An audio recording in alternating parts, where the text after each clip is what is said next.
c'est un vrai plaisir de commencer cette année après les excès liés aux festivités que nous avons connues les uns les autres. Je ne vois en ce moment que des patients à l'hôpital qui me disent: vous savez, docteur, en ce moment, c'est pas le moment de venir vous voir parce que il y a eu les anniversaires, il y a eu les galettes, il y a eu Noël et le Nouvel An. Je dis: ah oui, d'accord, j'étais au courant, merci. Alors, on commence cette année en se disant, mais peut-être faut-il arrêter de manger, puisque régulièrement nous sommes interviewés, en tout cas moi je le suis souvent, sur le contenu de notre assiette. Puis on a l'impression quand même qu'à écouter les uns les autres, ce serait peut-être la solution. Nous sommes sans doute, vraisemblablement, empoisonnés avec, vous avez déjà calculé comme moi, tout au long de votre vie, vous mangez, nous mangeons, je mange 60 tonnes de nourriture. Pas rien quand même, il faut les faire passer. Et ces 60 tonnes, eh bien, que font-elles quand elles nous traversent, si ce n'est, d'après ce que certains nous disent, nous empoisonner. Alors on va essayer de voir un petit peu ce qu'il y a de vrai ou de faux dans cette affaire, parce que les discours aujourd'hui finissent, eux, par nous empoisonner, et on ne sait plus ce qu'il faut manger. Alors j'ai tranché, j'ai dit, faut peut-être arrêter de manger, puisqu'on nous dit qu'on ne sait plus ce qu'il faut manger. Alors je commencerai peut-être par cette petite histoire que vous connaissez, qui est une histoire de nutritionniste. Hein. C'est le nutritionniste qui dit à son patient, monsieur, vous devriez manger moins, réduire les graisses, les sucres, le pain, le sel, les excès, les fêtes, le grignotage, tout ce qui n'est pas bon. Et ça serait bien pour vous, puis il faudrait arrêter de fumer, arrêter de boire. Le patient il dit: mais docteur, est-ce que je vais vivre plus longtemps? Ah, dit: je sais pas, mais en tout cas ça va vous paraître beaucoup plus long. Voilà, donc on est pris entre deux feux. Et d'abord, en introduction, je voudrais vous dire que moi, en tant que nutritionniste, je suis absolument convaincu que la nutrition, c'est très très très important pour la santé. Et loin de moi de penser que tout ce que on sait en matière de nutrition n'est pas important pour notre santé. Mais ce que l'on entend aujourd'hui, ça n'est pas tout à fait ça. Ce que l'on entend aujourd'hui, c'est plutôt une somme de discours qui nous inquiètent, qui nous terrorisent, qui nous perturbent et qui nous disent régulièrement, eh bien, et ça évolue avec le temps. Il y a 40 ans ou 50 ans, c'était faut arrêter le pain. Hein. Le pain, c'est pas bon, ça fait grossir. Puis ça a été faut arrêter le sucre. Le sucre, c'est pas bon, ça fait grossir. Après, on nous a dit faut arrêter les graisses. Hein, c'est pas bon, ça fait grossir. Alors, on va répéter. Hein, voilà.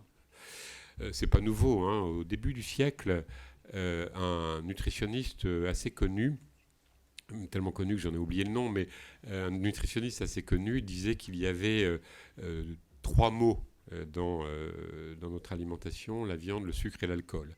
Donc déjà à l'époque, on entendait des choses comme celle-là, et aujourd'hui, on l'entend à nouveau.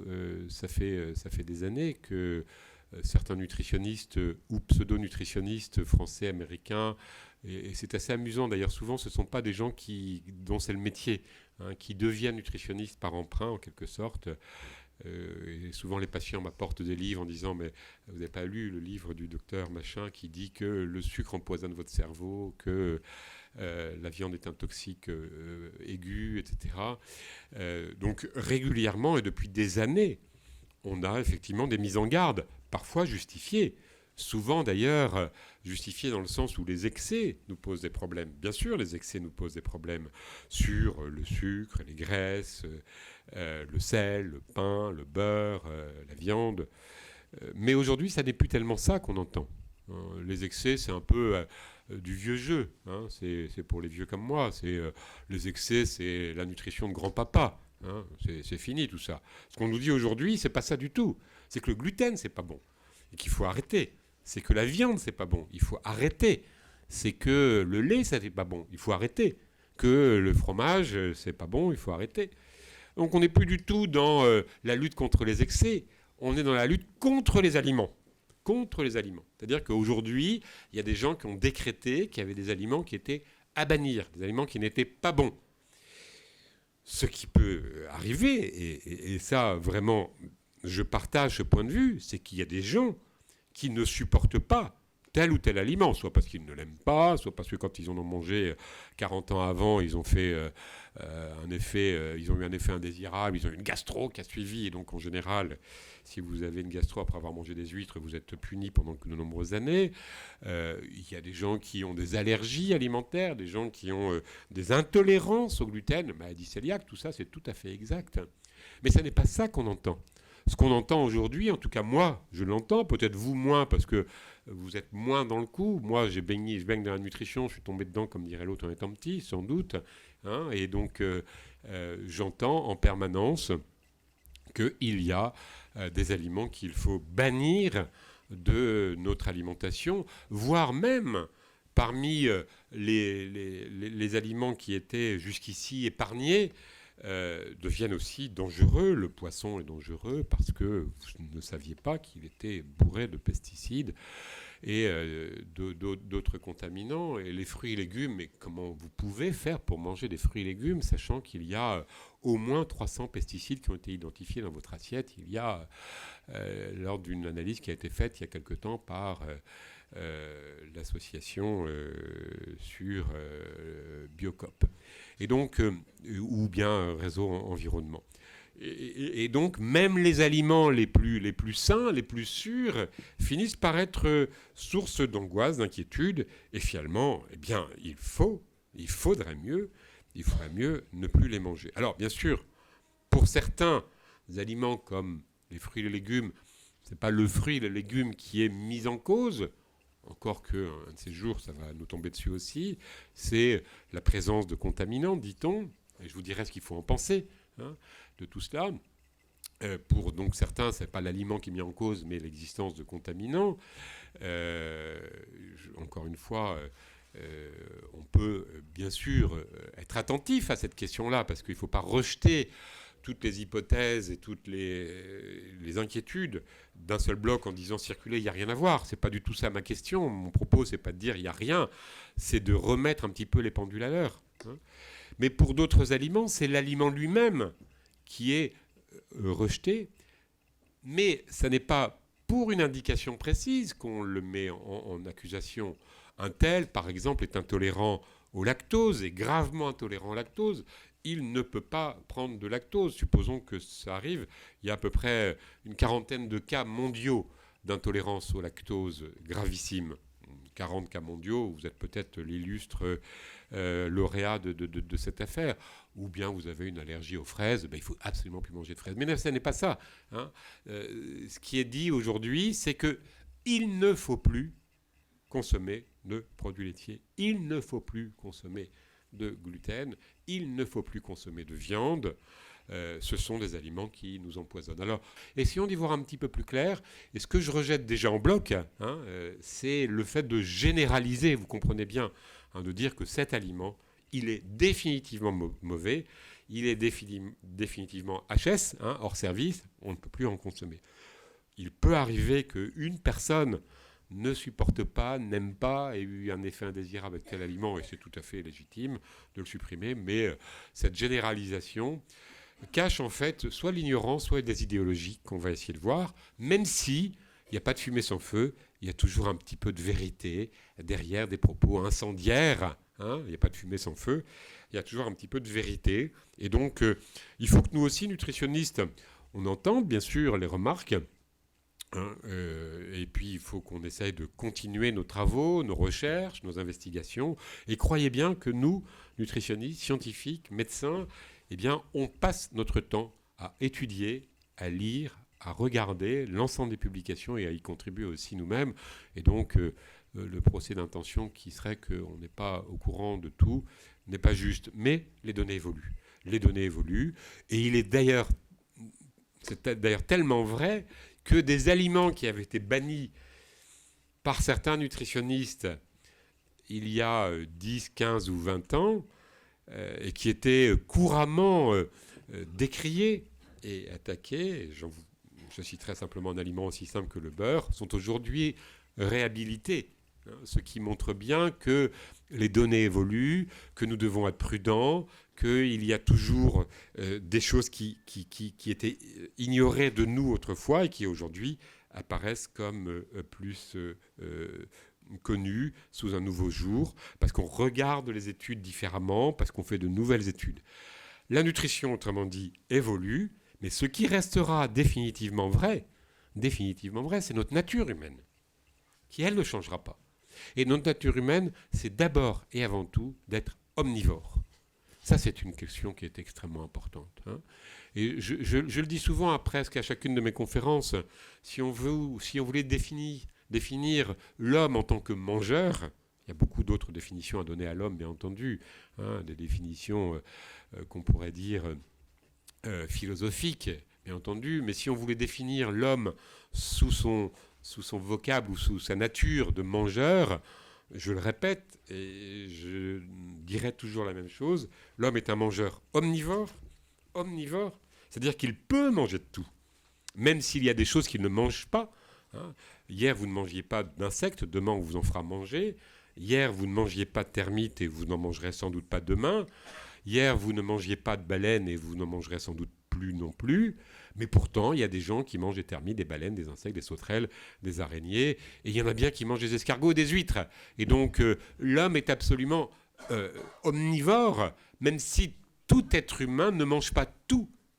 La diversité alimentaire dans le monde est insoupçonnable par rapport à notre petit horizon étriqué de nous Français. Et pourtant, la France est un pays où la diversité alimentaire est très grande. Donc, ce qui ne changera jamais, c'est d'abord que l'homme est omnivore. Même s'il y a des populations qui peuvent ou ont pu être végétariennes, ou même carnivores totalement. Vraisemblablement, il y a eu des populations totalement carnivores. Encore il y a quelques dizaines d'années, les Esquimaux étaient pratiquement totalement carnivores, en considérant que le poisson, c'est de la chair, et que le poisson, c'est de la carnée, donc c'est de la viande en quelque sorte. Hein. Et quand on dit viande, on pourrait même être plus juste en considérant que la baleine est un mammifère. Hein. Mais ils mangeaient aussi des poissons, bien entendu. Et pratiquement, c'était un mode alimentaire exclusif. Donc on peut effectivement être carnivore et on peut être végétarien. Il y a peut-être des populations qui peuvent vivre à peu près en étant végétaliennes. Mais bon, il faut vraiment être très, très, très instruit pour y arriver. Toutes les conditions existent, mais globalement, l'homme, dans sa diversité, dans son humanité, est omnivore. Mais l'homme n'est pas qu'un mangeur omnivore. C'est quand même une propriété qu'il partage avec d'autres espèces. Vous le savez, il partage avec le rat, omnivore aussi, avec le porc, qui est omnivore aussi. Vous voyez qu'on a des ressemblances qui ne sont pas toujours flatteuses, hein, le rat et le porc. Mais il y a des espèces qui ne sont pas du tout omnivores, hein, bien qu'il puisse y avoir des adaptations. La poule est granivore, la vache est herbivore, même si elle peut être amenée à manger un peu de protéines sous des formes variées. Beaucoup de singes sont des frugivores, mais l'homme est un omnivore. Hein, il le sera définitivement. Son histoire est ainsi, bien que dans les époques anciennes, il y a eu toutes sortes de situations. Mais il est aussi un mangeur gourmand. Et ça, c'est aussi quelque chose qui est extrêmement important. Parce qu'on ne mange pas uniquement des calories. On ne mange pas, quand vous avez des invitations le samedi soir, parce qu'en général, c'est le samedi soir qu'on reçoit, vous ne dites pas à vos amis, tiens, si tu viens manger à la maison, j'ai 25 grammes de protéines pour toi, ça te fera du bien, tu seras content. Et puis tu sais, c'est des protéines végétales, donc vachement sympa. D'accord. Donc vous dites, écoute, j'ai autre chose, ou je ne suis pas encore tout à fait vegan. Non, c'est d'abord le plaisir alimentaire qui nous guide dans nos choix. Hein. Alors parfois c'est un guide qui n'est pas un bon serviteur. Il arrive que bien, nos papilles gustatives, on les fasse un peu dévier vers ce qui est trop bon. Hein. Je ne sais pas s'il y a des choses qui sont trop bonnes, il y a des choses qui sont très bonnes. Il y a un proverbe haïtien qui dit c'est la nourriture au palais trop bonne au palais qui rend obèse. Mais quand on pense que c'est un proverbe haïtien et que le nombre d'obèses en Haïti est vraiment plus que dérisoire, ils n'ont pas grand-chose de trop bon au palais chez eux. Donc l'homme est un mangeur gourmand. Voilà, ça c'est quelque chose qui est très fort. Et malheureusement, j'ai envie de dire, parmi tous ces gens qui qui crient famine, qui nous disent qu'on est empoisonné en nous nourrissant, que nous devons absolument prendre conscience de l'intoxication dont nous sommes victimes tous les jours en mangeant, très souvent, ces gens-là ont l'air bien tristes, bien tristes. Il faut les fréquenter pour s'en rendre compte, parce qu'ils sont tellement inquiets. Ils comptent, ils calculent, ils mesurent, ils disent « Oh là là, j'ai mangé ça, j'aurais pas dû ». Et puis vous êtes sûr que... Voilà, non, le plaisir alimentaire est un bon allié. J'allais dire, c'est un bon ami, le plaisir alimentaire. Parce que le plaisir alimentaire, c'est lui qui va nous pousser à manger. Mais c'est aussi celui qui va nous faire arrêter de manger. Puisque quand on a le plaisir, quand il est atteint, eh bien, puisqu'il est atteint, on peut passer à autre chose. Le plaisir a été atteint, donc voilà, c'est très bien. Donc le plaisir alimentaire n'est pas notre ennemi. Il a été mis là par le Créateur, c'est pas par hasard. Le plaisir a été mis par le Créateur dans toutes les choses qui sont utiles pour notre vie. Pour notre vie. Le plaisir n'est pas du tout opposé à la pensée divine, si on y croit. Hein, pas du tout, au contraire. Je vais faire une allusion qui va choquer personne, mais si la sexualité n'était pas agréable, l'homme ne se serait sans doute jamais reproduit. Hein, on est d'accord.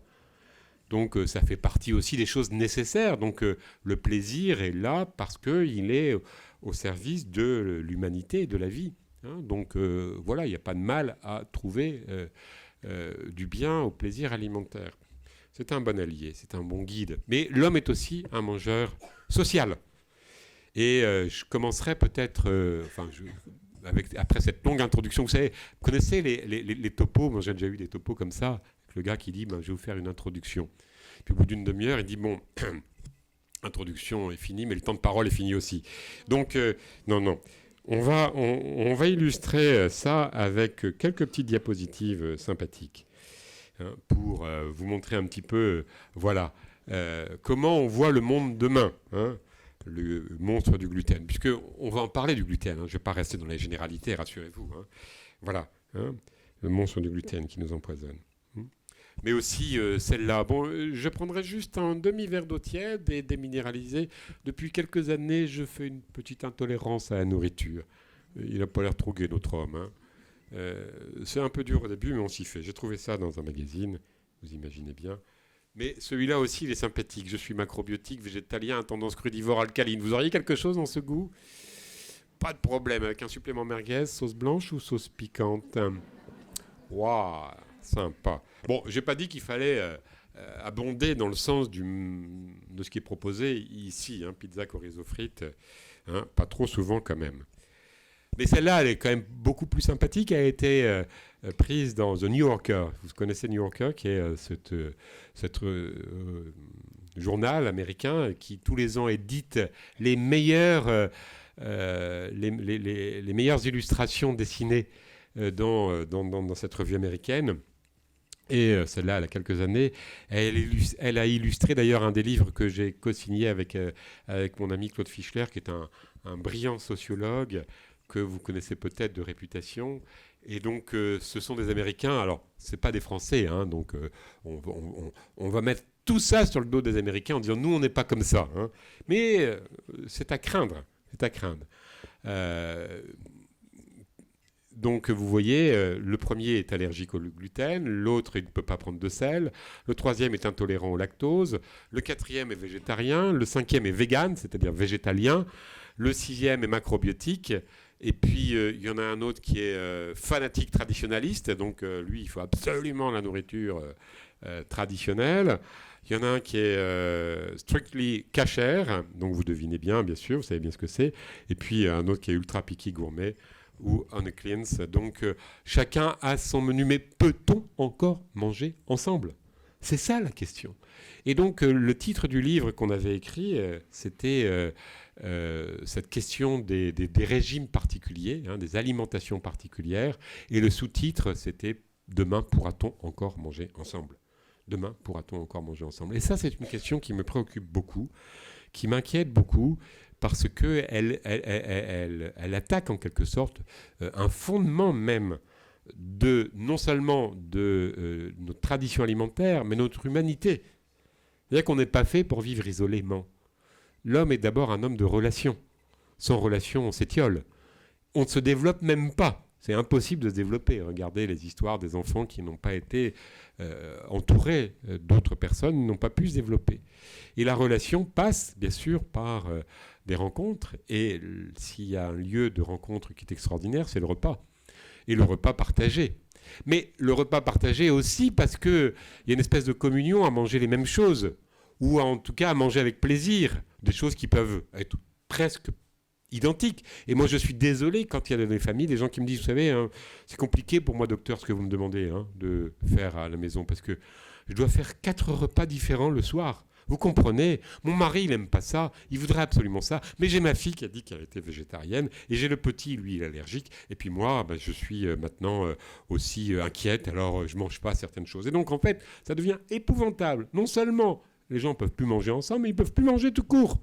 Et ça devient vraiment terrible. Alors, et donc, on voit très bien que l'alimentation, qui est quand même un acte qui, d'abord et avant tout, nous réunit, nous unit, c'est un temps de partage agréable. Il y a une communion, je le disais déjà tout à l'heure, à manger ensemble, des bonnes choses, et à échanger sur la nourriture.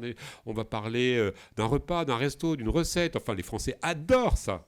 Ils se disputent sur tout, les Français. On les a divisés sur tout depuis... je ne dis pas depuis combien de temps, sinon vous allez savoir pour qui je vote. On les a divisés sur tout depuis des années. Et voilà que sur le seul point qui était un point de réunion, d'union, de plaisir partagé, eh bien, les gens se divisent. Mais pire, ils se disputent. Pire, ils s'engueulent. Pire, ils ne veulent plus manger avec vous, ou ils vous disent que ce que vous mangez, c'est insupportable, ou ils sont inquiets parce que mais tu ne devrais pas manger cette pomme.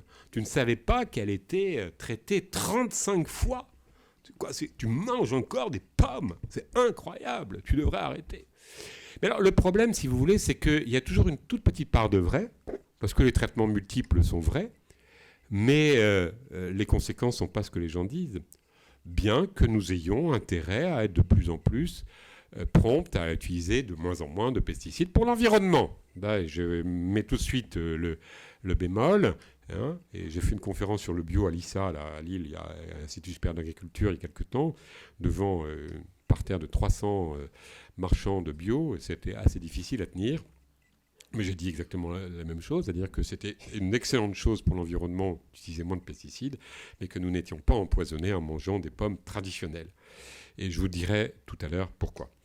Et donc, ce qui me perturbe ou me blesse, je répète le même mot, c'est que sur ce repas qui est un temps de partage, de réunion, d'échange, de plaisir,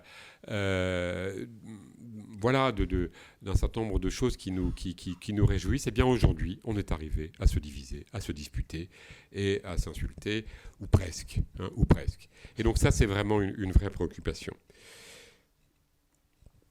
Ou bien alors, celle-là qui est à peu près la même chose, hein, AOC, AOP, IGP, STG, donc ça c'est les qualificatifs que vous connaissez. Celui-ci, il est sans viande, celui-ci sans additifs, celui-ci vegan, celui-ci bio, celui-ci sans OGM, celui-ci sans je ne sais plus quoi, et sans gluten. Voilà un petit peu aujourd'hui. Alors, comment s'y retrouver? Comment savoir ce qu'il y a vrai ou faux? Pourquoi est-ce qu'il y a des discours qui sont comme ça plein d'alertes, au point d'ailleurs que le dernier mode alimentaire, le plus en vogue, et c'est pour ça que j'ai intitulé la conférence « Faut-il arrêter de manger ?», c'est le jeûne, qui a beaucoup de vertus spirituelles, bien entendu. Mais normalement, toutes les grandes religions ont toujours prôné le jeûne pour essayer de se détacher un petit peu de nos préoccupations matérialistes, mais dans les grandes traditions chrétiennes en tout cas, c'est toujours associé à la charité. On rentre bientôt dans le carême, donc à la période où on va aussi être généreux, et à la prière, hein, qui sont les 3 piliers du carême, comme vous le savez. Hein. Je me permets de parler du carême, mais j'espère que ça va choquer personne. Je crois que ça aura choqué personne que je parle du ramadan, donc ça choque personne. J'espère que je parle du carême, qui est quelque chose qui fait partie de notre culture au moins. Et donc aujourd'hui, le jeûne est présenté comme le bon mode alimentaire. Et le dérivé du jeûne, le jeûne a des effets sur la santé, c'est évident, on en parlera. Hein. Il a des effets sur la santé. Mais il faut savoir aussi en connaître les limites, et puis il faut savoir aussi en connaître un petit peu le côté négatif. Hein. Voilà. C'est aujourd'hui les cures détox. Je suis interviewé sans arrêt par des journalistes qui me disent « Qu'est-ce que vous pensez des cures détox ?» Je dis « Détox quoi ?» Ben oui, toutes les toxines qu'il y a. De quelles toxines vous parlez? Oui, celles que produit le corps. Ah bon? Le corps produit des toxines et il les élimine pas. Ben oui, ben non. Le corps ne produit pas des toxines. Il y a effectivement dans l'organisme de l'urée, l'ammoniac, etc., qui font partie des métabolites normaux. Métabolites normaux. Un métabolite, c'est pas un toxique, c'est un métabolite. Que le corps élimine. Effectivement, quand vous êtes en insuffisance rénale, l'urée, qui passe à 1 gramme par litre, commence à devenir un toxique pour le cerveau et pour l'organisme. Mais là, on est dans la maladie. Mais aujourd'hui, on n'est pas intoxiqué. Hein, on n'est pas intoxiqué par des tas de toxines qu'il faudrait éliminer. Et donc là, il y a une pensée qui est un petit peu tordue. C'est-à-dire que la pensée de la nutrition, jusqu'ici, c'était de dire « manger nous fait du bien ». Manger nous fait du bien. Je voudrais que vous vous rappeliez que manger nous fait du bien. Et que ne pas manger, c'est la porte ouverte vers la dénutrition et la malnutrition.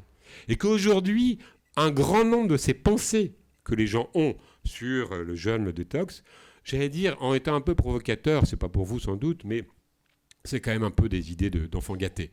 Allez prôner les cures détox et le jeûne en Haïti, vous allez voir ce qu'ils vont vous dire.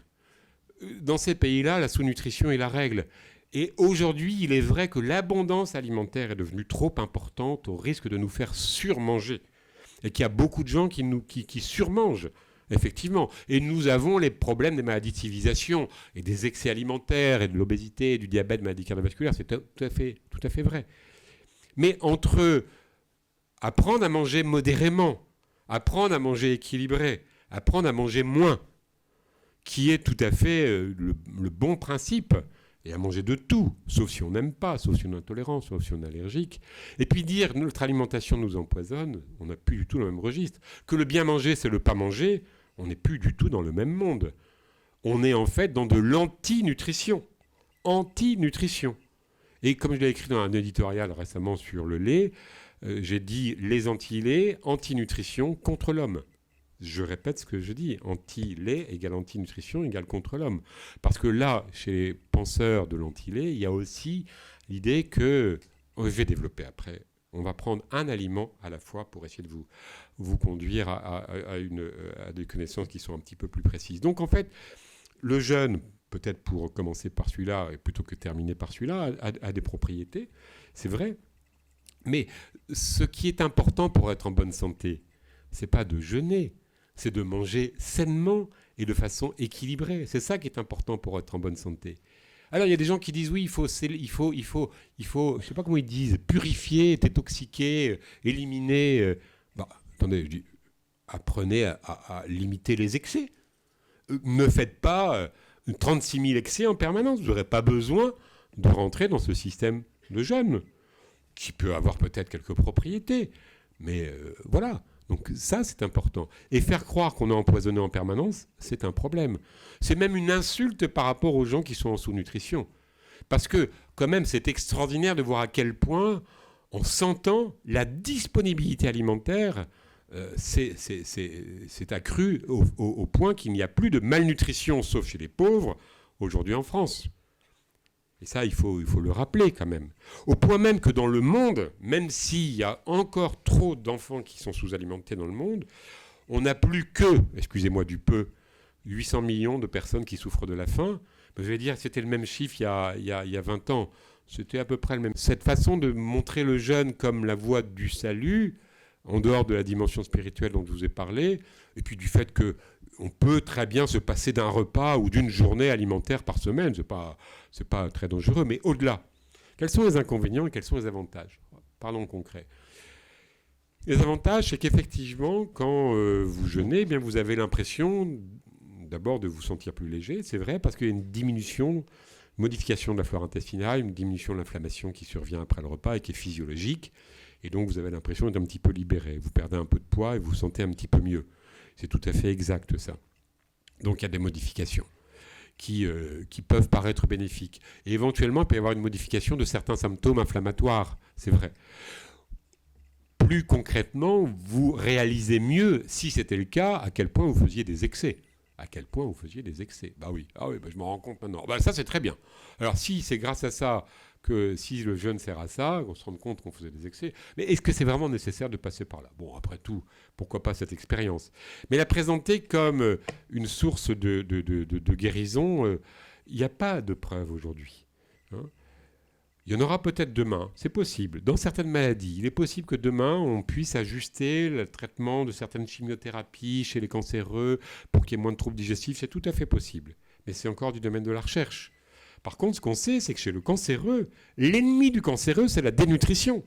Et quand on voit des jeûnes qui sont proposés par des médecins dont parfois le métier se termine par pattes, hein, mais il y a des homéopathes qui sont des gens remarquables. Donc je ne voudrais pas du tout les critiquer. Il y en a qui font un travail formidable et qui sont excellents. Mais il y en a aussi d'autres qui vont vous proposer de jeûner alors que vous aviez un cancer. C'est la mort assurée. Hein. Par contre, que quand vous avez un cancer, vous ayez aussi besoin d'avoir recours à des médecines, on va dire, alternatives, y compris nutritionnelles, pourquoi pas, mais avec beaucoup de prudence, beaucoup de sagesse. Attention. Et je lisais encore récemment le témoignage d'une femme qui avait été améliorée, pense-t-elle, avec du jus de grenade et puis de l'aloe vera. Tant mieux pour elle.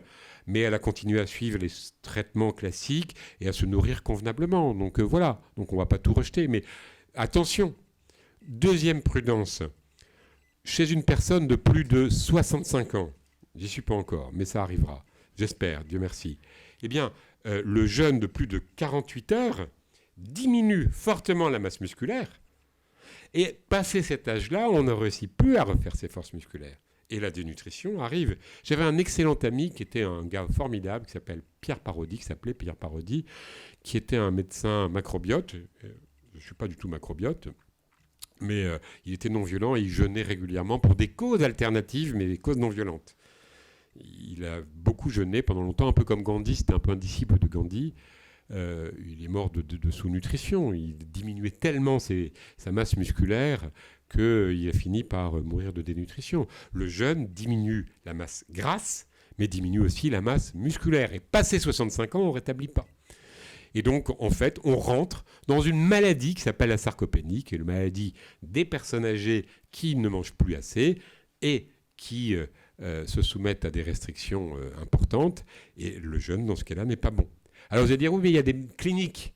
Il y a des cliniques. Mais moi, j'aimerais bien que ces cliniques, elles publient les choses. Alors, elles vont publier les gens qui vont mieux. Mais ça serait bien qu'on ait du recul et qu'on fasse de vraies études. Et je ne suis pas comme saint Thomas, puisque c'est la référence classique pour dire tant que je n'aurais pas vu, je ne croirais pas, mon Dieu. Mais je pense qu'il peut y avoir des bénéfices, mais qu'on ne mette pas tout le monde au jeûne, voire après avec des lavements coliques, puisqu'en général, ils vous font ça. Et puis, en général, la facture à la fin, elle est salée. Au moins, ça c'est sûr, dans ces cliniques de jeûne, c'est une chose qui est certaine. Donc le jeûne aujourd'hui n'est pas un mode alimentaire que nous, nutritionnistes, nous recommandons. Nous recommandons de manger équilibré, modérément, sainement, et éventuellement d'apprendre à se passer d'un repas de temps en temps, parce qu'il y a eu un excès, ou même s'il n'y a pas eu d'excès, c'est peut-être une ascèse, qui n'est pas forcément condamnable. Mais voilà, avec beaucoup de prudence, et je suis un petit peu atterré de voir qu'il y a des stages de jeûne et de marche à pied où les gens se sentent effectivement mieux à la fin, mais ils ont perdu des kilos, de la graisse et du muscle, et quand ils ont plus de 65 ans, ils ne récupéreront pas. Et les os aussi perdent. Donc ça, c'est pour le jeûne. Sur les cures détox, alors là, c'est le flou artistique, donc je n'ai même plus en parler, parce que je ne comprends pas du tout ce qu'ils disent avec ce langage, qui est un langage d'ailleurs très pseudo-spirituel, souvent ésotérique, où on voit bien qu'il y a la pensée, hein, ça fait partie comment on peut dire en nutrition, la pensée magique, c'est comme ça que ça s'appelle, hein, la pensée magique, qui nous dit que nous sommes empoisonnés en permanence, hein, et que donc il faut se désempoisonner avec des cures de ceci, des cures de cela, des cures de raisin, etc. Si c'est pas encadré, si c'est pas court, ça n'a aucun sens. Aucun sens. Ce qui a du sens, c'est d'apprendre à manger varié, modérément, équilibré, et ne pas croire en permanence qu'on est empoisonné et intoxiqué. Alors les gens disent, oui, mais vous voyez pas toutes ces maladies. Ah bon, d'accord, toutes ces maladies, d'accord. Regardons. Il y a des maladies qui apparaissent, c'est vrai, mais combien ont disparu ? Combien de maladies ont disparu ? La sous-nutrition a disparu. Les maladies infectieuses sont quand même... On en meurt moins, même si on en meurt encore. Les maladies qui apparaissent sont des maladies liées au vieillissement. Donc, bonne nouvelle, ici à l'Institut Pasteur de Lille, on peut le dire, qui développe ses activités de recherche dans la santé et le vieillissement, on peut dire qu'aujourd'hui, s'il y a plus de maladies d'Alzheimer, et encore c'est en train de se stabiliser, c'est d'abord parce qu'on vit plus longtemps, d'abord. Et donc si on vit plus longtemps, c'est parce qu'on n'est quand même pas empoisonné. Si l'espérance de vie augmente de 6 mois tous les 2 ans, alors il y a le brave qui dit oui, mais cette année, ça n'a pas augmenté. Ben, on ne peut pas augmenter de 6 mois tous les 2 ans, quand même, tout le temps, ça va s'arrêter. Donc, il y a des moments, il y a des petites pauses. Bah oui, ça arrive. 6 mois tous les 2 ans, c'est qu'on n'est quand même pas empoisonné. Et plutôt en bonne santé. Alors, il y en a aussi qui disent oui, mais l'invalidité augmente. C'est vrai. Mais quand on est très âgé, c'est normal que les articulations marchent un petit peu moins bien. C'est normal. Donc aujourd'hui, l'espérance de vie n'a jamais été si élevée. Et dans tous les pays du monde. Mais ça galope dans certains pays. Ça a posé des problèmes, bien sûr, mais c'est formidable. Et donc, c'est qu'on n'est quand même pas empoisonné en permanence. Si notre espérance de vie augmente de 6 mois tous les 2 ans, c'est quand même... Et si je vous vois plutôt en bonne santé, alerte, etc., voilà. Bien sûr, il y a des maladies. Bien sûr. Et les maladies se préparent longtemps à l'avance. Il y a des facteurs génétiques, c'est complexe. Mais voilà, on n'est pas empoisonné en permanence. Il y a des maladies nouvelles. Elles ne sont pas toujours si nouvelles que ça. L'athérosclérose, il y en avait sur les momies égyptiennes. Les cancers, il y en avait aussi sur des hommes qu'on a retrouvés congelés dans les aires glaciaires il y a 10 000 ans. Il y a des maladies qui n'existaient pas, mais peut-être on n'en faisait pas le diagnostic. Il y a quand même des maladies nouvelles, c'est vrai. La fibromyalgie, on n'en parlait pas, mais on mettait sur l'étiquette fibromyalgie psy. Et maintenant, on dit plus psy, on dit maladie. Et ben voilà. Donc, on ne sait pas exactement les causes de toutes ces maladies. Il est probable que pour certaines maladies dites nouvelles, il y ait des choses qui soient liées au microbiote intestinal, vraisemblablement. Il y a beaucoup de recherches à mener. Il y a par exemple peut-être un tout petit nombre de cas d'autisme qui peuvent être liés à des problèmes de perméabilité intestinale. C'est possible. Mais on ne va pas pour autant accuser systématiquement le gluten et le lait. Parce que c'est pas parce qu'il y a des gens qui disent que quand on supprime le gluten et le lait chez les autistes, il n'y a pas d'amélioration objective dans les études. Donc il faut chercher la cause ailleurs. Il y a des problèmes de perméabilité, il y a des problèmes peut-être de flore intestinale, mais peut-être la perméabilité intestinale et la flore intestinale qui est modifiée, elle n'est peut-être pas liée à ce que vous pensez. C'est peut-être pas parce qu'on est empoisonné. C'est peut-être tout simplement parce qu'il y a 3 événements qui ont beaucoup changé. Mais je dis peut-être, parce que c'est compliqué de mettre une relation de cause à effet entre des choses qui sont juste arrivées en même temps. Mais les oiseaux de mauvais augure nous disent toujours que des choses qui sont arrivées, vous pouvez voir tout ce que vous voulez sur cette littérature-là, ils disent toujours, oui mais vous regardez, il y a plus d'oméga 6 et donc c'est les oméga 6. Il y a plus d'oméga 6 et il ne faut peut-être pas trop d'oméga 6. Et d'autres qui vont dire, il y a plus de gluten, ce qui n'est pas vrai, il y a moins de gluten, on mange moins de gluten qu'avant, et donc c'est ça.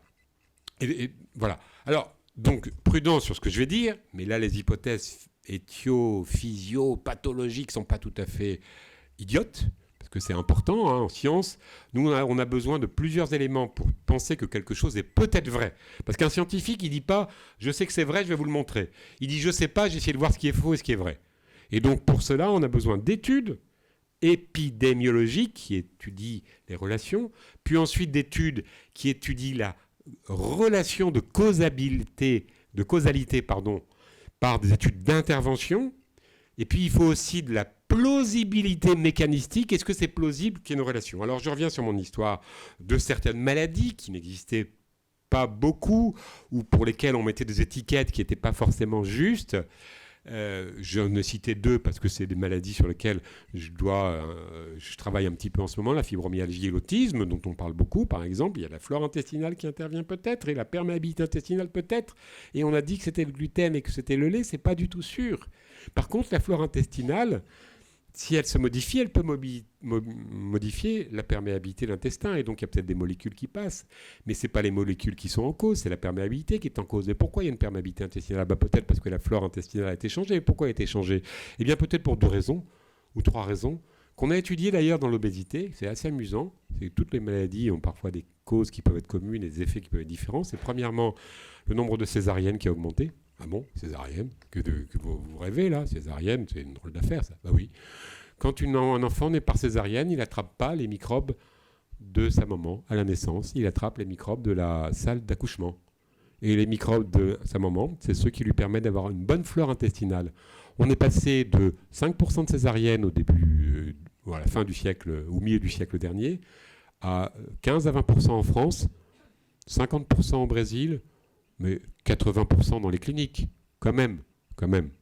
Et quand un enfant naît, non pas par la filière utéro-vaginale et donc par voie basse, eh bien, il est privé de la flore intestinale de sa maman, et donc sa flore se développe moins bien. Premier élément. Deuxième élément, quand il est privé d'allaitement maternel, ce qui est moins le cas chez nous, mais qui a été le cas pendant longtemps, et petite parenthèse, les enfants qui naissent par césarienne, si Delphine peut me donner un petit verre d'eau, ou quelqu'un d'autre me donne un petit verre d'eau ou une petite bouteille.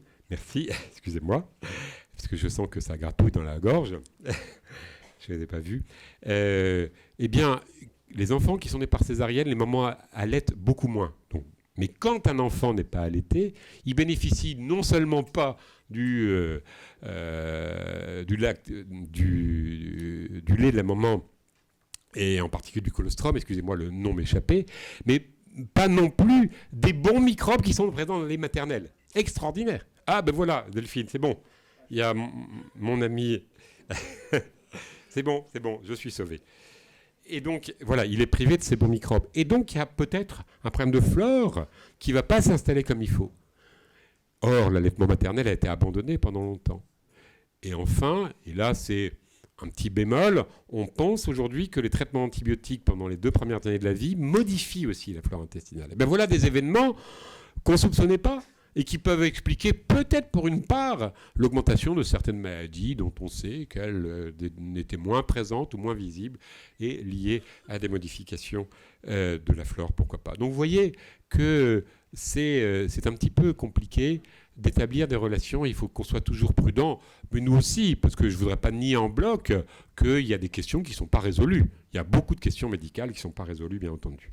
Donc on a vu un peu en vrac le jeûne, la détox, mais on va parler aussi d'autres choses. Je ne vais pas vous parler du sucre, des graisses, tout ça, parce que, comme je disais tout à l'heure, c'est ringard me dire maintenant, les sucres, il ne faut pas en manger de trop, les graisses, il ne faut pas en manger de trop.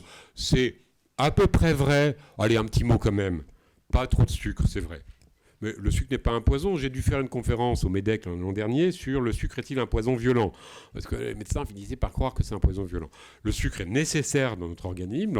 Le plus gros consommateur de sucre, c'est le cerveau, vous le savez. Mais c'est vrai que nous mettons trop de sucre dans notre alimentation et qu'on a intérêt à le modérer parce que s'il est en excès, il n'est pas souhaitable. Mais il fait partie des nutriments nécessaires.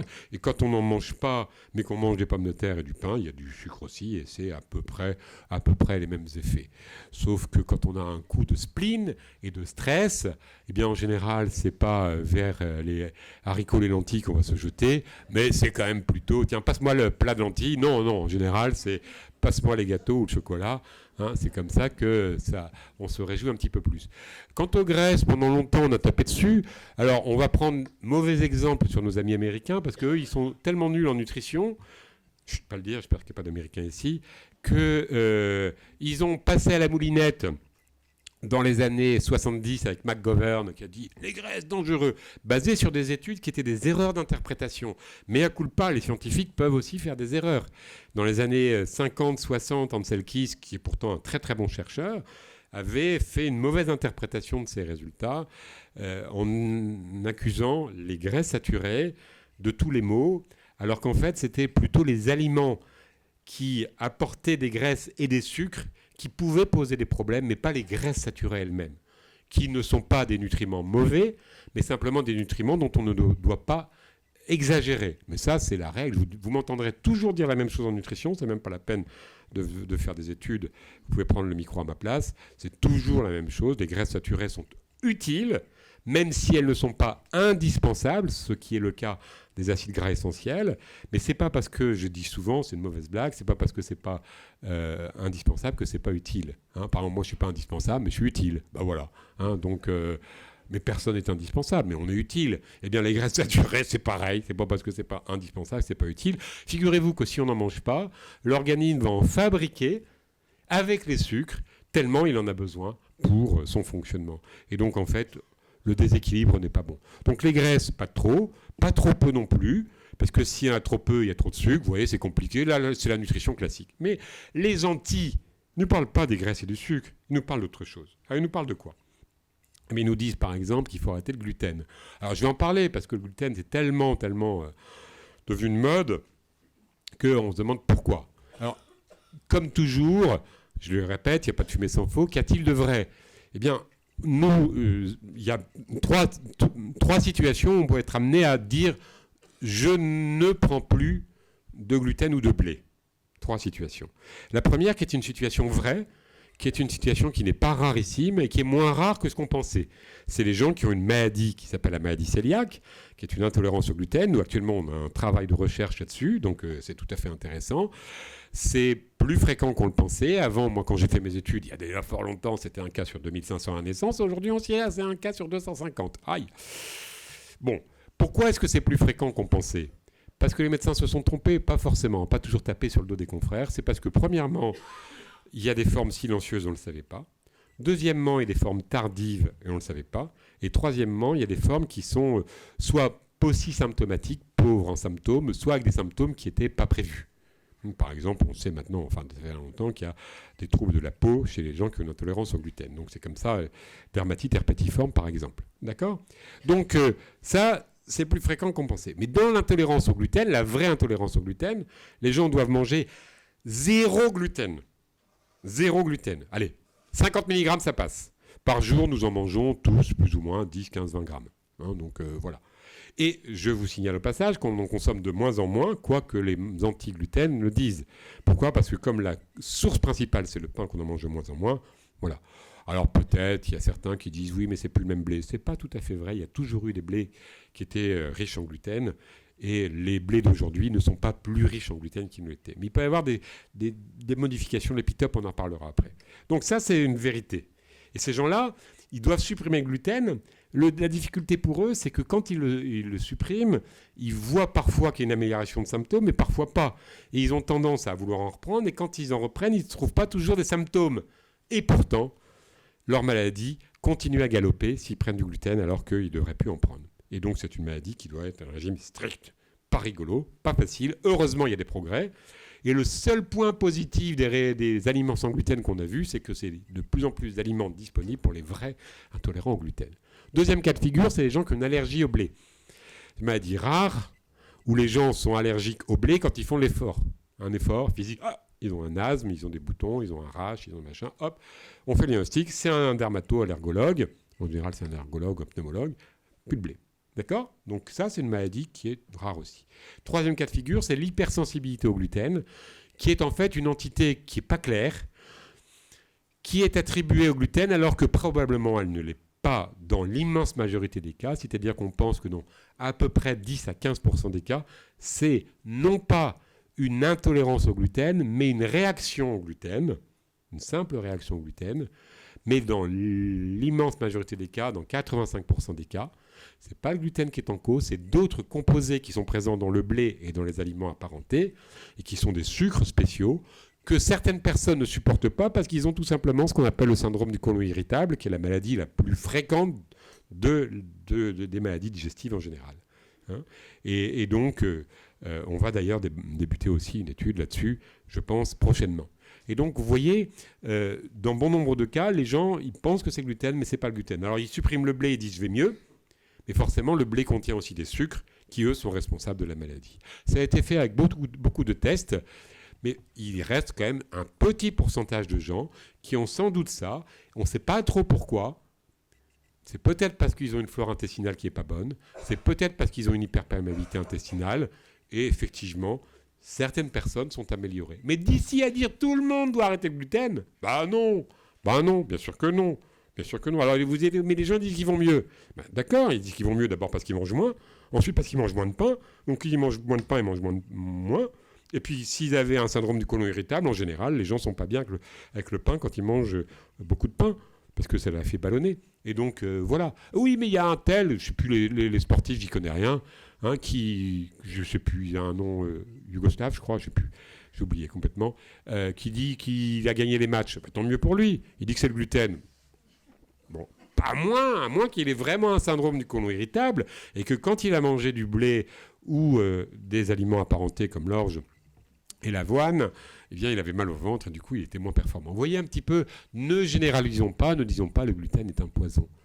Et là, on voit des gens qui nous disent oui, parce que la théorie, et on va passer au sujet suivant, la théorie est extraordinaire. Parce que je ne vous ai pas tout dit sur les régimes. Je ne vous parlerai pas des régimes amaigrissants, parce que ça, c'est un autre sujet. Mais sur les régimes, il y a 3 régimes très à la mode. Il y a le jeûne, qui n'est pas un régime, qui est de l'antinutrition. Il y a le détox, et puis il y a le paléo. Vous ne connaissez pas le paléo? Le paléo, c'est extraordinaire. Il faut partir à la chasse et à la cueillette, et puis vous mangez ce que les gens ramassent. Bon, alors, je ne suis pas gentil, là, ça m'arrive. Ça m'arrive aussi de ne pas être gentil. Et donc, dans le paléo, il y a des choses très intéressantes. Il y a des résultats qui sont faits dans des études parce que les gens, ils se mettent à manger plus de légumes, plus d'oléagineux, ils mangent plus de fruits, ils mangent de la viande d'ailleurs. C'est curieux parce que vous avez les tenants du paléo, en fait, qui sont des mangeurs de viande. Puis vous avez des tenants du sans-viande, qui disent, nous, c'est l'idéal, c'est les végétariens, c'est l'idéal. L'autre paléo, il dit, oui, nous c'est paléo, c'est viande. Viande, cueillette et chasse. Mais c'est nature, c'est brut. Donc les brutes, ils vont chasser, ils vont ramasser leurs trucs. Moi, je vais tout faire tomber. Et puis, en fait, donc le paléo, il a quelques vertus, mais le problème, c'est la théorie qui est derrière. La théorie qui est derrière, les gens ils disent, en fait, l'homme a été corrompu. Alors, je ne vais pas refaire la Genèse parce que c'est un autre chapitre. Il a été corrompu le jour où le néolithique est apparu. En gros, le jour où l'élevage et l'agriculture se sont développés. C'est ça qui a empoisonné l'homme. L'homme est fait pour vivre de la cueillette et de la chasse. Et le fait qu'il ait cultivé du blé, l'intolérance au gluten, c'est la théorie de Jean Seignalé. Avec tout le respect que je lui dois, il y a sans doute de l'intuition de quelques petites choses chez Jean Seignalé, qui est un monsieur tout à fait érudit, qui a prôné, qui a quand même mis le doigt sur le rôle du microbiote, c'est bien, mais il va trop loin quand il dit on a empoisonné l'alimentation occidentale, je vous vois, vous m'avez pas l'air dégénéré, quand même, donc je me vois aussi dans la glace, donc ça marche. Et donc ils disent, quand on s'est mis à l'élevage, le lait, l'agriculture, le blé, et donc le blé, le lait, c'est les poisons de l'homme. Revenons au paléolithique. Et donc c'est un peu ça. Mais ça c'est terrible parce que on sait quand même, quand vous avez interviewé des vrais paléontologues, ils vous disent mais le développement humain s'est fait le jour où l'homme a augmenté sa disponibilité alimentaire. La malnutrition a diminué. Le fait de manger des protéines de viande, de poisson aussi, et même des protéines de lait, a permis le développement et la croissance du cerveau. Parce que le cerveau de l'homme, je ne sais pas si vous êtes au courant, n'est pas fini à la naissance. Contrairement au cerveau de la lionne de mer, qui, elle, a un cerveau qui est fini. Donc la lionne de mer peut éventuellement se passer de lactose. Et d'ailleurs, dans le lait de la lionne de mer, il n'y a pas de lactose. Alors que dans le lait de femme et d'autres mammifères en dehors de la lionne de mer, il y a du lactose. C'est donc que ça participe à la croissance du cerveau. Le galactose fait partie des galactosamines qu'on trouve dans le cerveau. Donc voilà, tout ça c'est... Et donc le développement humain et la reproduction, c'est fait. D'ailleurs, je vous parlerai peut-être, si j'ai le temps, du lait et du pourquoi l'intolérance au lactose et des déficits en lactase et quels sont les avantages et les inconvénients. Donc voilà, les gens du paléo qui défendent le paléo disent ça. Le paléo scientifiquement est intéressant parce qu'il nous montre des effets. Il nous montre aussi les méfaits d'une alimentation occidentale mauvaise, mais il faut en prendre et en laisser, et on n'est pas obligé de devenir tous des chasseurs-cueilleurs D'ailleurs, on aurait du mal à s'en sortir. Hein. Alors, bien sûr, il y a des livres très modernes qui font du paléo adapté, hein, quand même, parce que demain matin, si vous partez au bureau avec votre harpon et puis votre éprouvette, hein, pour aller à la chasse et à la pêche, ça ne va pas le faire. C'est quand même, le directeur va dire, mais t'as quelque chose, toi, là. Il y a un truc qui ne va pas. Donc, ils ont fait du paléo adapté. Hein. Donc, ce que je critique, si vous voulez, c'est pas le paléo, c'est de dire que l'homme est dégénéré depuis qu'il a développé l'agriculture et l'élevage, qui est complètement faux. Parce que je vous signale qu'un pays sans élevage, c'est un pays qui serait couvert de forêts et qui serait impraticable et hyper moche. Hein. Heureusement qu'on a l'élevage et qu'on a des pâturages. Alors maintenant, trop, ça va pas. Donc voilà pour le paléo. Et le gluten. Donc le gluten, on a fait sa peau, mais j'ai dit qu'il y avait des choses qui étaient intéressantes. Faut-il commencer par ce qu'on reproche au lait ou faut-il commencer par les bénéfices qu'il a? Alors, quand on parle du lait, d'abord, c'est l'ensemble des produits laitiers. Hein. L'ensemble des produits laitiers, et le lait en particulier, mais les yaourts encore plus, sont les aliments les plus diversifiés. J'ai déjà fait une conférence sur le lait, ici, la composition nutritionnelle la plus diversifiée qu'on connaisse. Et on estime qu'il y a au moins 2000 composants dans le lait. Si vous prenez une huile végétale, c'est très bien les huiles végétales, il y avait 6 composants. Allez, peut-être si on met les polyphénols, quand elle est vierge, on va en rajouter une centaine, à peu près. Hein. Mais dans le lait, vous avez 2000 composants. Vous avez 400 sortes d'acides gras. C'est l'aliment le plus riche en acides gras qui existe, mais avec une diversité extraordinaire. Et quant aux protéines, c'est un monde, le monde des protéines laitières. Et elles ont des propriétés très particulières, qui sont en particulier de faire grandir. Et ça a été reproché dans cette émission, c'est incroyable, de faire grandir. Mais bien sûr, c'est utile qu'elle fasse grandir, puisque c'est le petit de l'animal, le petit de l'homme, de la femme, qui bénéficie du lait de l'espèce pour grandir. Mais après, ce que vous disent les anti-laits, après ils vous disent, oui, mais il n'y a pas de raison que l'homme soit le seul animal, entre guillemets, je répète, on est des animaux, mais on est des animaux quand même avec des particularités.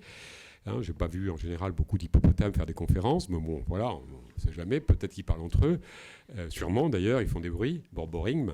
Hein. Donc le seul animal à ne pas à consommer le lait d'une autre espèce à l'âge adulte. Et alors, on n'est pas les seules espèces animales à enterrer nos morts et à manger à table, ou à écrire, et à reproduire en 1000 langues la Bible. Bon, voilà. Donc, qu'on soit les seules espèces animales à faire des choses, moi, ça ne m'étonne pas et ça me réjouit plutôt qu'autre chose. Et donc, ce n'est pas un argument. Et l'autre argument, c'est que l'homme est omnivore. Et donc, il n'y a aucune raison qu'il ne mange pas du lait. Est-ce qu'on peut se passer du lait? Bien sûr, on peut se passer du lait. Il n'y a pas d'aliment indispensable. J'ai déjà dit ici. Il n'y a pas d'aliment indispensable. On peut très bien ne pas manger de lait, bien sûr. Et même pas de produits laitiers, bien sûr. Simplement, il faut prendre des risques. Il faudra donc remplacer les nutriments du lait par d'autres aliments qui apportent les mêmes nutriments. Bah oui, on peut le faire. C'est pas si facile que ça. Parce que quand vous avez 2000 composés dedans, bon, il faut s'accrocher quand même. Hein. Et il n'y a pas que le calcium. S'il n'y avait que le calcium, on pourrait prendre des comprimés, encore que les comprimés ont beaucoup d'inconvénients par rapport au lait lui-même. Hein. Donc voilà. Et donc c'est un aliment qui a sa place, même s'il n'est pas indispensable. D'abord parce qu'il fait grandir. Et il ne fait pas trop grandir. Mais c'est vrai que manger trop de protéines, il y a toujours un peu de vrai dans ce que les gens disent quand c'est faux. Toujours un petit peu de vrai. Quand on mange trop de protéines et qu'on est petit, on grandit plus.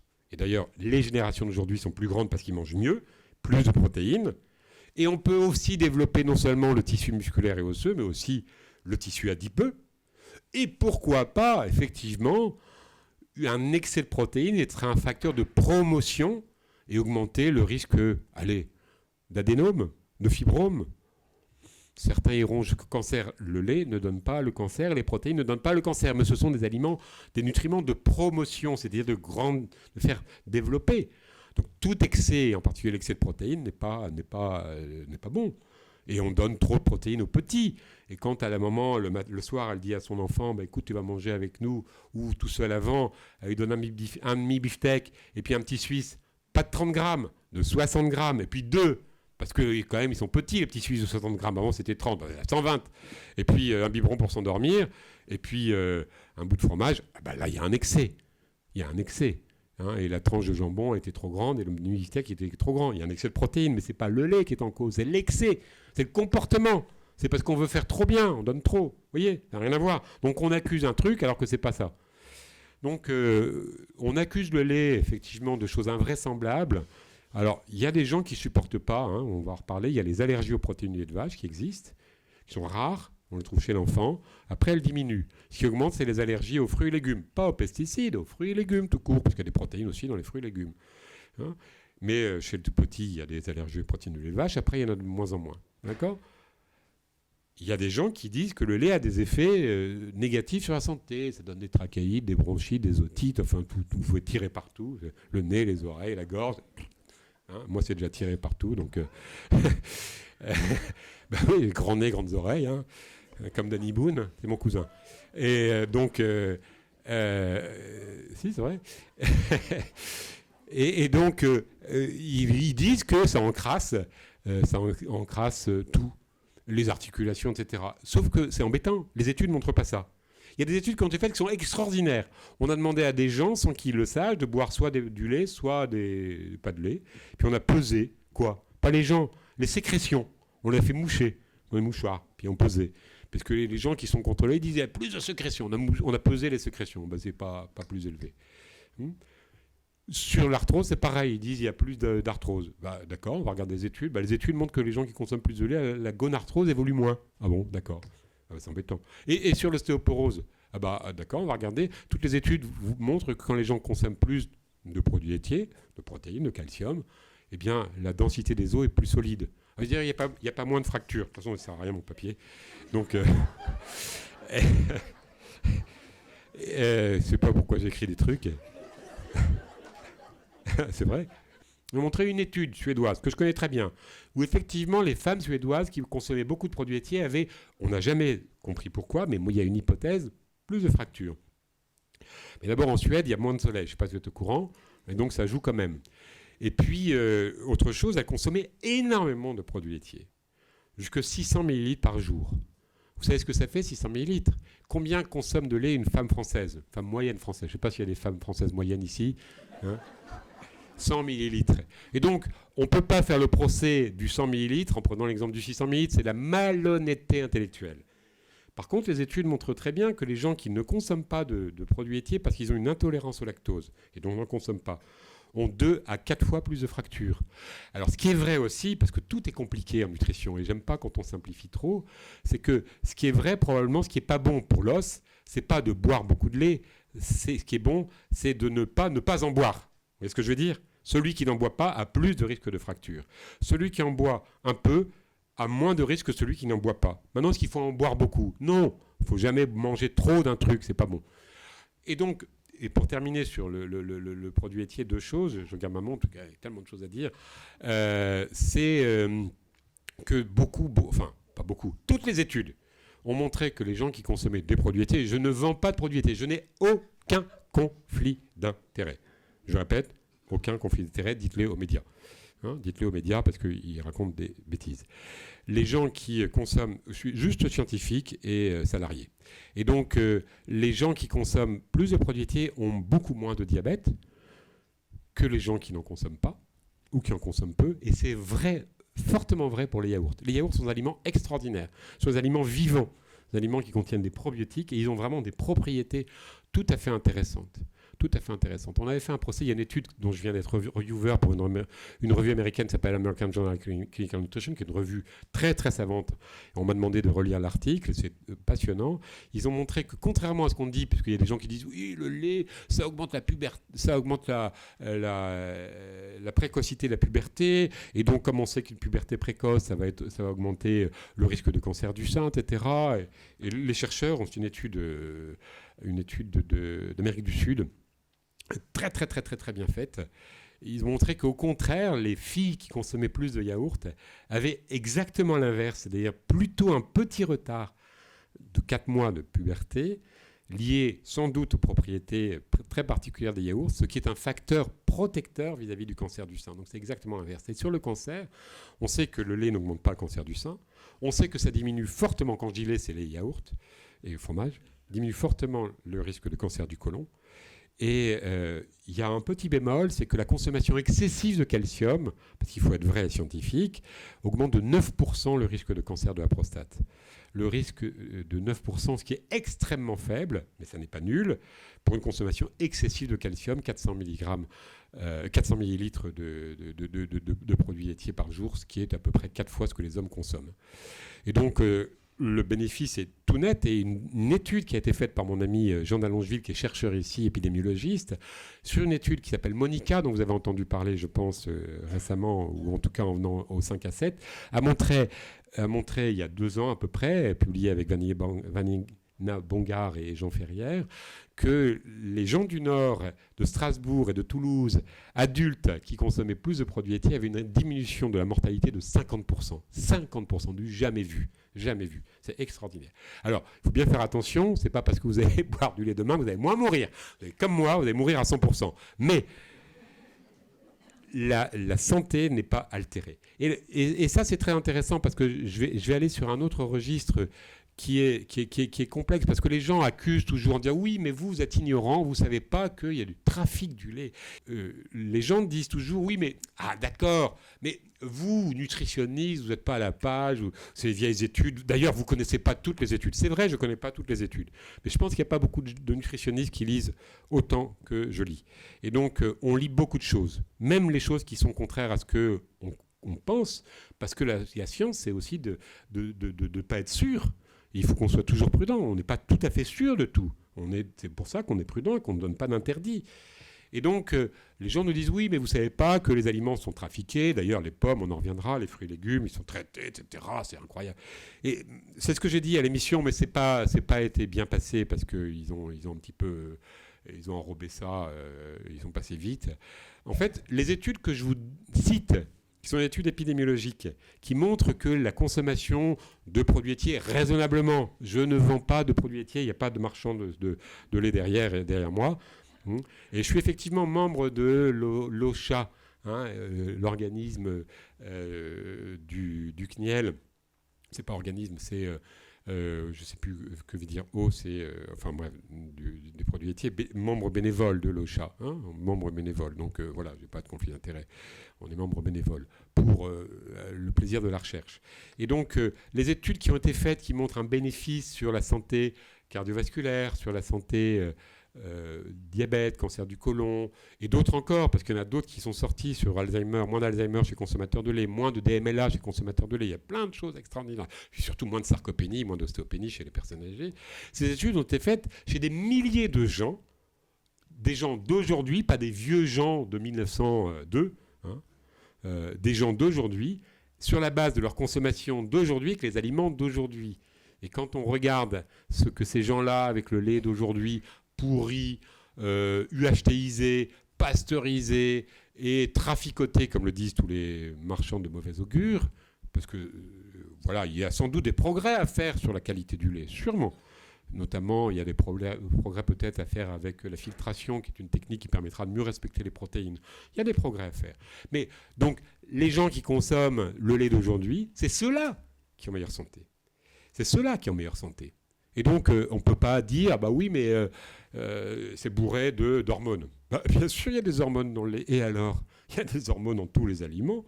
Il y a tous les aliments. Mais les plantes contiennent des hormones. Bien sûr, les plantes contiennent des hormones. Et la viande contient des hormones, mais des hormones naturelles, bien entendu. Souvent, d'ailleurs, détruites à la cuisson. Donc, pas de problème. C'est le cas d'ailleurs de la plupart des facteurs de croissance qui sont présents dans le lait, qui sont détruits à la cuisson et qui ne sont pas responsables des soi-disant cancers liés à la consommation de produits laitiers. Ils sont détruits à la cuisson. Et donc, c'est pour ça qu'on ne cuit pas le lait maternel, mesdames. Je ne sais pas si vous êtes au courant. Voilà, il est pas chauffé et donc il est juste à 37 degrés. Et donc, pour dire que les études qui ont été faites, c'est avec des aliments normaux. Et les gens qui mangent des aliments normaux, tel que j'ai dit, ont une meilleure santé. Alors, attendez, ça ne va pas nous empêcher d'avoir d'autres problèmes de santé. C'est compliqué la santé. En tant que médecin, je peux vous le dire. Et puis en tant que patient, pour certains d'entre vous, vous le savez. Alors, autre exemple, c'est celui des fruits et légumes. Parce que non, mais je reviendrai peut-être... Ou non, je vais finir sur le lait. Parce que le lait me tient tellement à cœur. Je vais finir sur le lait, et puis après, on passera aux fruits et légumes. Et après, la viande à la casserole. Et après, ce sera à peu près tout. Donc, on aura à peu près tout vu. Donc, sur le lait... Deux choses. En fait, je voulais en dire deux, mais je ne me rappelle plus que d'une. Donc la deuxième va revenir. C'est le problème de l'intolérance au lactose. Hein, parce qu'un certain nombre de gens me disent qu'ils sont intolérants au lactose. Alors d'abord, c'est tout à fait impropre comme terme. C'est-à-dire que l'intolérance au lactose, ce n'est pas quelque chose qui se décrète, c'est quelque chose qui existe parce qu'il y a des symptômes. Hein, il y a des gens qui ont des symptômes. Et ces symptômes, on va ensuite les rattacher à un déficit en lactase. Donc il y a des gens qui ont mal au ventre en prenant des produits laitiers. Maintenant, pour être sûr que c'est un déficit en lactase, il faut faire des tests. Est-ce qu'on fait des tests chez tous les intolérants au lactose ? Ben non, puisque ça représente la moitié de la population humaine. La moitié de la population humaine, voire plus, a un déficit en lactase. Qu'est-ce que ça veut dire déficit en lactase ? Déficit, ça veut dire déficit, ça ne veut pas dire manque. Il en manque, mais il y en a. Quand est-ce que ça apparaît ? Eh bien, en fait, si vous voulez, il y a deux cas de figure. Il y a des gens qui ont un déficit total en lactase, à lactasémie. Ils ne peuvent pas boire de lait maternel, ils meurent si on continue à leur donner du lait maternel. Donc, c'est 40 cas dans le monde. Après, il y a les gens qui ont un déficit en lactase qui s'installe avec le temps. C'est beaucoup plus chez les Asiatiques. Et après la période de l'allaitement, en quelque sorte, ce déficit en lactase s'installe et il persiste. Il ne s'aggrave pas, mais il persiste toute la vie durant. Ce déficit en lactase, eh bien, il va faire que les gens vont mal tolérer le lactose quand ils en mangent. Le plus souvent, les gens qui ont un déficit en lactase vont mal tolérer non pas le lait en petite quantité, mais le lait en grande quantité, 250 ml par jour. Le fromage passe comme une lettre à la poste, puisque dans le fromage, il n'y a plus de lactose, puisque le fromage, on jette le lactosérum quand on fait des fromages fermentés. Je ne sais pas si vous avez déjà visité une fromagerie, il faut visiter une fromagerie, c'est très intéressant. Aller visiter Beaufort, Gruyère et toutes ces villes-là, c'est très intéressant. Vous voyez que le lactosérum, quand il y a lactose, on le jette. On le donne au veau ou au porc, ou on en fait des produits pharmaceutiques, tellement c'est riche en protéines. C'est extraordinaire. Et donc, ces gens-là, quand ils boivent des grandes quantités de lait, ils ne supportent pas. Quand ils boivent du yaourt, qu'est-ce qui se passe ? Quand ils mangent du yaourt, qu'est-ce qui se passe ? Eh bien, il n'y a pas de problème parce que le yaourt contient une lactase qui est active tout au long du tube digestif. Donc, les yaourts, ils peuvent supporter. Donc, voilà ce que c'est que l'intolérance au lactose. Ce sont des gens qui ont un déficit en lactase moyennement important, qui commence en général à partir de l'âge de 2 ans et qui persiste. C'est génétiquement programmé. C'est génétiquement programmé. Et donc, des chercheurs, et en particulier Prentice, qui est un grand chercheur anglais, extraordinaire, qui est un type qui est vraiment très brillant, qui a beaucoup travaillé notamment en Guinée-Bissau, il a fait des études et il a dit probablement que c'est une adaptation qui a été utile dans l'histoire de l'humanité. Alors je vais dire des choses qui sont un peu compliquées, j'espère que je vais être clair et que dans ma pensée ça va l'être aussi. Le déficit en lactase a sans doute permis à un certain nombre, à l'époque, quand il concernait la plupart de l'humanité, d'avoir ce qu'on appelle un espacement d'avoir un rapprochement des naissances, excusez-moi. Un rapprochement des naissances. Pourquoi ? Parce que comme ce déficit en lactase conduit les mamans à observer que leur enfant supporte moins bien le lait maternel, puisque ça s'installe à partir de 2 ans, elles ont arrêté l'allaitement trop prolongé. Et donc, si on arrête l'allaitement, les naissances surviennent. Puisque l'allaitement n'est pas une méthode de contraception, mais d'espacement naturel des naissances. Espacement naturel des naissances. Et donc, ça permet d'avoir plus de bébés. À une époque où les enfants mouraient comme des mouches, où il était important qu'il y ait beaucoup de générations qui apparaissent, eh bien, ça a sans doute été un avantage évolutionniste.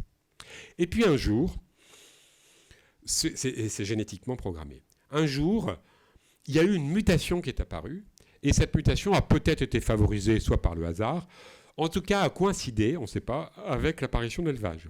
Et l'élevage a été bien heureux dans les populations qui n'ont plus cette anomalie, cette caractéristique, ce n'est pas une anomalie, cette caractéristique génétique, et a permis donc à des enfants qui devenaient tolérants au lactose, et le déficit en lactase disparaît, j'espère que vous suivez, c'est un peu compliqué, il a permis donc à ces enfants d'être mieux nourris, puisque le lait de vache y compris, devenait un aliment possible, et donc d'augmenter le développement psychomoteur et physique des enfants, mais également d'avoir un effet inverse, c'est-à-dire de commencer à avoir un allaitement qui était plus long, et donc un espacement des naissances à une époque où il était nécessaire que les naissances puissent être espacées puisque la mortalité commençait à diminuer. Et donc, vous voyez, il y a un avantage évolutionniste à l'apparition de ce déficit, à la disparition de ce déficit en lactase et à la tolérance au lactose, comme c'est la plupart d'entre nous.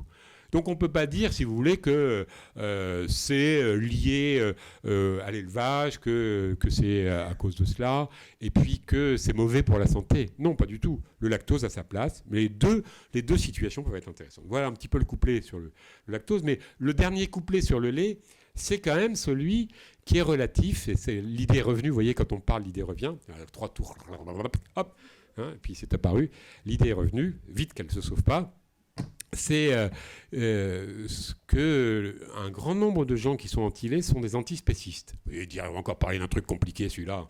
Quand ils causent, on ne comprend rien. Les antispécistes sont des gens qui ont décidé que l'homme était un animal comme les autres. Il n'était pas une espèce différente des autres.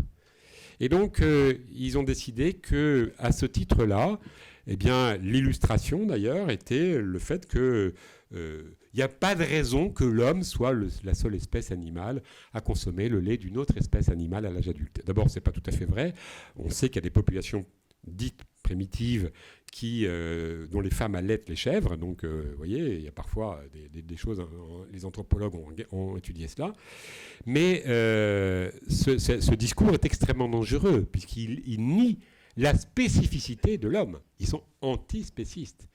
Et donc la spécificité de l'homme, c'est d'être omnivore et d'être aussi capable de se distinguer des autres espèces animales. Ça va nous permettre de reparler un petit peu de cette affaire-là quand on terminera sur le végétarisme. Je termine pas tout à fait, je voudrais dire un petit mot des fruits et légumes, puisque les fruits et légumes, on a presque tout passé, je vous disais, à la casserole, sont souvent aujourd'hui mis sur la sellette. On dit aux gens, mais il faut arrêter de manger des fruits et légumes, vous ne voyez pas que tous les pesticides.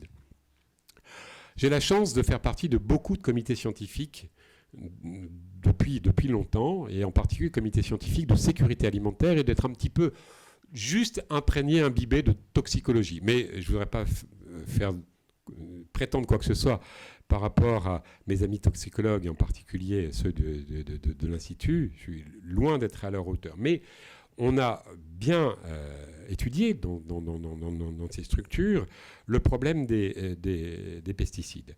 Et donc, les pesticides posent des problèmes pour la santé des utilisateurs, probablement des utilisateurs, c'est-à-dire les gens qui travaillent dans les champs, dans les serres, dans les maraîchages et dans les vergers, mais aussi les gens qui travaillent dans les usines. Avec toutefois une petite contradiction qui nous a interpellés il y a quelques années, c'est que malgré cette plus grande exposition, les agriculteurs en France ont 20 à 40% de risque de cancer, de maladies cardiovasculaires, de diabète, de maladies dégénératives, d'Alzheimer, de maladies articulaires que l'ensemble de la population française. Alors, les mauvaises langues diront, mais qu'est-ce que ça serait si il serait encore mieux s'ils n'avaient pas de pesticides. Alors, on peut aussi dire que peut-être ils vivent au plein air, ils font plus d'exercices, ils fument moins. Supposons que ce soit vrai. Mais bon, on va quand même être clair, les pesticides peuvent poser un problème, notamment chez les femmes enceintes, pour des raisons qui sont l'exposition du fœtus à des produits qui ne sont pas tout à fait sympathiques. Mais qu'en est-il pour les autres effets ? Les autres effets, c'est sur l'environnement, c'est pas bon, bien sûr. Est-ce qu'il y a des effets positifs aux pesticides ? Oui, quand même. Bien sûr, les défenseurs des pesticides, ce que je ne suis pas, je suis ni défenseur ni attaquant, moi je m'en fous complètement, je ne suis pas contre le lait, je ne suis pas pour le lait, moi je suis pour la nutrition et la vérité, c'est tout, je m'en fous de tout ça. Ils disent que c'est des produits phytosanitaires et donc ça peut aider à la croissance des plantes et à la santé des plantes. Les bio, qui sont des gens très respectables, disent oui mais on pourrait traiter autrement, ils ont absolument raison. Moi mon débat c'est pas ça, je ne suis pas spécialiste agronome, c'est la santé des consommateurs. Alors qu'en est-il pour la santé des consommateurs ? D'abord, ce n'est pas parce qu'il y a présence qu'il y a risque. Et je vais vous donner quand même des chiffres, parce qu'il faut des chiffres. quand il y a présence de pesticides dans un produit alimentaire, qu'est-ce qu'on regarde? On regarde la présence ou on regarde le niveau? La présence ne veut rien dire. Les méthodes de détection sont tellement fines aujourd'hui qu'on détecte des choses qu'on ne détectait absolument pas il y a 20 ans. On ne les voyait absolument pas. Donc présence ne veut pas dire qu'il y a des doses importantes. Ça veut dire présence. Maintenant, quel niveau de présence? Eh bien, les calculs sont faits de la façon suivante. C'est-à-dire qu'on calcule la dose journalière admissible et cette dose journalière admissible qui va être le repère pour les toxicologues pour savoir s'il y a risque ou pas, elle est établie sur la base d'études chez l'animal. Ne soyez pas choqués, les animaux sont utiles pour la recherche parce qu'on ne va pas quand même faire des essais sur les hommes pour leur donner des pesticides, à moins qu'on s'appelle, qu'on porte le nom de Heydrich. Vous voyez ce que je veux dire? Ou Himmler, par exemple, qui faisait des études expérimentales sur des hommes. C'est pas grave, ils étaient handicapés. Voilà. Et donc, les études sont faites chez l'animal et on donne des doses jusqu'à ce qu'on ne voit plus d'effet. C'est-à-dire on donne des doses et puis à un moment donné, on dit on donne cette dose-là, elle est très faible, et là, hop, on ne voit plus d'effet. Et quand on ne voit plus d'effet, plus de maladie, plus de mortalité, plus d'effet sur la naissance, sur les fausses couches, et plus d'effet sur les tissus, on dissèque, etc. Et voilà, il y a un nombre de rats réglementaires pour ça, parce que les rats ont des vies courtes, et voilà, c'est très compliqué, c'est très bien fait. Il peut y avoir des erreurs et des escroqueries, peut-être, il y a toujours des possibilités. Et quand on a trouvé cette dose, on dit, cette dose, eh bien, c'est la plus petite dose sans effet. Et de cette dose-là, on va dire, eh bien, la dose chez l'homme, elle sera 100 à 1000 fois inférieure à la dose sans effet. D'accord? Je dis bien, la dose sans effet va être divisée par 100 au 1000. Et on va dire, il ne faut pas dépasser ça. Et quand il y a un dépassement, et ça arrive, et nous, on a fait une étude où on a analysé les repas pendant un mois à 800 grammes, 1200 grammes de légumes, 3 fois plus de légumes et de fruits qu'il faut par jour. 3 fois plus. Et on a observé que dans ces cas-là, il y avait 3 à 5% de dépassement par rapport à cette dose qui est 100 à 1000 fois inférieure à la dose sans effet. Quand les gens vous disent il y a 23 ou 250 pesticides, ça ne veut rien dire. Je n'ai pas dit qu'il fallait en mettre, parce que ça serait mieux que les agriculteurs respectent encore mieux l'environnement qu'ils ne le font. Encore mieux, ça serait bien, ça serait très très bien. Mais on ne peut pas dire que les gens sont empoisonnés avec ça. Ah oui, mais il y a les effets cocktails quand j'ai fait la conférence, et puis il y a des choses qu'on ne sait pas. C'est vrai, notamment les perturbateurs endocriniens. Donc ça serait bien qu'on continue les études, c'est tout à fait d'accord. Mais la cerise sur le gâteau quand même, c'est que toutes les études qui sont faites épidémiologiques sur des milliers de gens, dans des centaines de cohortes, c'est des gens comme vous qu'on suit pendant 50 ans. Je dis 50 ans, c'est 50 ans, on les suit. Enfin, pas moi, parce que l'expérimentateur, il donne sa vie, parce qu'il commence l'étude, et puis ce sera 2 générations après que ce sera les résultats. Toutes les études montrent que les gens qui consomment plus de fruits et légumes ont une meilleure santé. Moins de maladies cardiovasculaires, moins d'Alzheimer, moins de diabète, moins d'obésité, moins de cancer. Et ce sont des légumes et des fruits traités normalement. Donc des produits conventionnels. Donc aujourd'hui, quand on va chez Auchan ou chez Carrefour, on n'est pas empoisonné quand on achète des produits normaux. Ça serait peut-être bien qu'on utilise moins, parce qu'il y a quand même des problèmes d'environnement, il faut les poser, mais on n'est pas empoisonné. Et donc, moi, je suis pour le bio, mais je suis pour dire la vérité aussi. Dernier chapitre, la viande. Alors là, la viande, ça sera juste l'occasion de faire un coup de pub, puisque c'est mon dernier livre, qui s'appelle « La viande un peu, beaucoup, passionnément, pas du tout ». Donc là, j'ai un vrai conflit d'intérêts, je vous le dis franchement, je le déclare. Je déclarais que je vous ai parlé de mon livre qui s'appelle « La viande un peu, beaucoup, passionnément, pas du tout », et où j'explique un petit peu quel est le problème de la viande. Alors le problème de la viande, c'est quoi? C'est comme pour tous les aliments, quand on en consomme de trop, ça ne va pas. Est-ce qu'on en consomme de trop? Eh bien, ma réponse est oui. Aujourd'hui, il y a des gens qui consomment trop de viande. Qui? À peu près 25% de la population française. À peu près. La consommation de viande aujourd'hui est plutôt à la baisse, et c'est plutôt une bonne chose, sauf que ceux qui baissent, c'est ceux qui ont consommé déjà très peu. Et donc ça, ce n'est pas forcément la bonne nouvelle.